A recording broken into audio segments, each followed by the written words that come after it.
ಧರ್ಮಸ್ಥಳ ಗ್ರಾಮದಲ್ಲಿ ಶವ ಹೂತಿಟ್ಟ ಆರೋಪ ಪ್ರಕರಣಕ್ಕೆ ಬಿಗ್ ಟ್ವಿಸ್ಟ್ ಕೊಟ್ಟಿರೋದು ಪಾಯಿಂಟ್ 6ರ ಸಮಾಧಿ. ದೂರುದಾರ ತೋರಿಸಿದಂಥ 6ನೇ ಪಾಯಿಂಟ್ನಲ್ಲಿ ಮೂಳೆ ಪತ್ತೆಯಾಗಿದೆ. ಉಳಿದ ಭಾಗಗಳಿಗಾಗಿ ಎಸ್ಐಟಿ ಅಧಿಕಾರಿಗಳು ತೀವ್ರ ಶೋಧವನ್ನು ಮಾಡ್ತಾ ಇದ್ದಾರೆ. ಈ ಭಾಗ ಅಂತ ಬಂದರೆ ಅನೇಕ ಪ್ರವಾಹಗಳನ್ನು ನೋಡಿರ್ತಕ್ಕಂಥ ಜಾಗ ಅದು. ಒಂದೇ ಕಡೆ ಸಿಕ್ಕೇ ಬಿಡುತ್ತೆ ಅಥವಾ ಸಿಗೋದೇ ಇಲ್ಲ. ಸಿಕ್ಕರೆ ಎಲ್ಲ ಮೂಳೆಗಳು ಅಲ್ಲೇ ಸಿಕ್ಕಿಬಿಡ್ತವೆ. ಯಾರೂ ಇಲ್ಲಿವರೆಗೂ ಹೇಳೋಕ್ಕಾಗಲ್ಲ, ಯಾರೂ ಪ್ರೆಡಿಕ್ಟ್ ಕೂಡ ಮಾಡೋಕ್ಕಾಗ್ತಾ ಇಲ್ಲ. ದೂರುದಾರ ಕೊಡ್ತಾ ಇರ್ತಕ್ಕಂಥ ಮಾಹಿತಿ, ಅವನ ನೆನಪಿನ ಸಾಮರ್ಥ್ಯ, ಅವನ ನೆನಪಿನ ಶಕ್ತಿ ಇದೆಯಲ್ಲ, ಆ ನೆನಪಿನ ಶಕ್ತಿಯೇ ಇಲ್ಲಿನ ಸಮಾಧಿಯನ್ನು ಅಗಿಸ್ತಾ ಇರೋದು. ಸಿಗಬಹುದು, ಸಿಗದೇ ಇರಬಹುದು. 5 ಪಾಯಿಂಟ್ಗಳಲ್ಲಿ ಒಂದು ಪ್ಯಾನ್ ಕಾರ್ಡ್, ಒಂದು ಡೆಬಿಟ್ ಕಾರ್ಡ್ ಬಿಟ್ಟರೆ ಇನ್ನೇನೂ ಸಿಕ್ಕಿರಲಿಲ್ಲ. 5 ಪಾಯಿಂಟ್ಗಳು ಚೆಕ್ ಮಾಡಿಕೊಂಡಾಗ ಒಂದರಲ್ಲಿ ಪಾಯಿಂಟ್ ಅಂದರೆ ಒಂದು ಪಾಯಿಂಟ್ 1ನಲ್ಲಿ ಪ್ಯಾನ್ ಕಾರ್ಡ್ ಸಿಕ್ಕಿತ್ತು, ಡೆಬಿಟ್ ಕಾರ್ಡ್ ಸಿಕ್ಕಿತ್ತು, ಆನಂತರ ಒಂದು ಹರಿದ ರವಿಕೆ ಸಿಕ್ಕಿತ್ತು ಆ ಭಾಗದಲ್ಲಿ. ಇದಾದ ಮೇಲೆ 6th ಪಾಯಿಂಟ್ 6ನೇ ಜಾಗ ಗುರುತು ಮಾಡಿತ್ತಲ್ಲ SIT ತಂಡ, ಆ ಥರ 15 ಜಾಗ ಗುರುತು ಮಾಡಿದ್ದಾರೆ. ಆದರೆ 6, 7, 8 ಅನ್ನೋ ಒಂದು ಜಾಗ ಇದೆಯಲ್ಲ, ಇದರಲ್ಲಿ ಇವನು ಶವ ಹೂತಿಟ್ಟ ವಿಚಾರಕ್ಕೆ ಸಂಬಂಧಪಟ್ಟಂತೆ ಒಂದು ಬೇಲಿ ಅಂತ, ಪ್ರಾಣಿಗಳಿಂದ ರಕ್ಷಣೆ ಸಿಗಬೇಕು ಆ ಶವಗಳಿಗೆ, ತಿನ್ನಬಾರ್ದು ಪ್ರಾಣಿಗಳು ಅನ್ನೋ ಕಾರಣಕ್ಕೆ ಏನು ಮಾಡಿದ್ದ, ಒಂದಷ್ಟು ಮಾರ್ಕ್ ಮಾಡ್ಕೊಂಡಿದ್ದ ಅವನು ಅಂತ. ಮಾರ್ಕ್ ಅಂದರೆ ನನಗೆ ಇದು ಯಾವತ್ತೋ ಬೇಕಾಗುತ್ತೆ ಮಾರ್ಕ್ ಮಾಡೋಣ ಅಂತ ಮಾಡಿರೋ ಮಾರ್ಕ್ ಅಲ್ಲ ಅದು. ಪ್ರಾಣಿ ತಿನ್ನಬಾರ್ದಪ್ಪ ಅಂಥೇಳಿ ಅವನು ಕಲ್ಲೇನೋ ಮಾರ್ಕ್ ಮಾಡಿದ್ದ ಅಂತ ಹೇಳ್ತಾರಲ್ಲ, ಅಂಥ ಜಾಗವನ್ನು ಇದೀಗ ಅಲ್ಲಿ ಅಗೆದಾಗ ಇದು ಸಿಕ್ಕಿದೆ.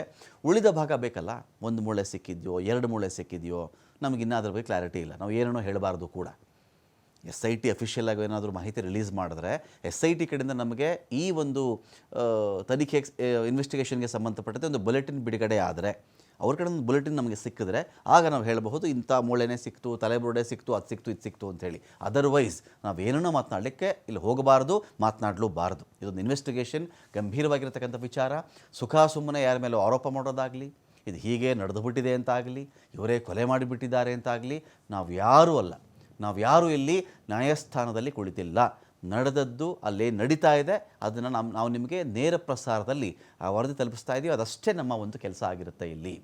ಈಗ 1 ಮೂಳೆ ಸಿಕ್ತು ಅಂದಾಗ SIT ಉಳಿದ ಭಾಗಗಳು, ಹಾಗಾದರೆ 1 ಮೂಳೆ ಸಿಕ್ಕಿದೆಯಲ್ಲಪ್ಪ, ಉಳಿದ ಕಥೆ ಏನು? ಆ ಒಂದು ವಿಚಾರದ ಉಳಿದ ಭಾಗಗಳಿಗಾಗಿ SIT ಕೂಡ ಇದೀಗ ತನಿಖೆಗೆ ಅಲ್ಲಿ ಮುಂದಾಗ್ತಾ ಇದೆ.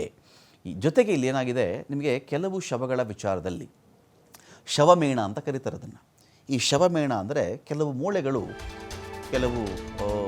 ಮೂಳೆಗಳೇನಾಗ್ತವೆ, ಕರಗಿಬಿಡುತ್ತಂತೆ, ಮೇಣದ ರೀತಿ ಕರಗಕ್ಕೆ ಶುರುವಾಗ್ತವಂತೆ.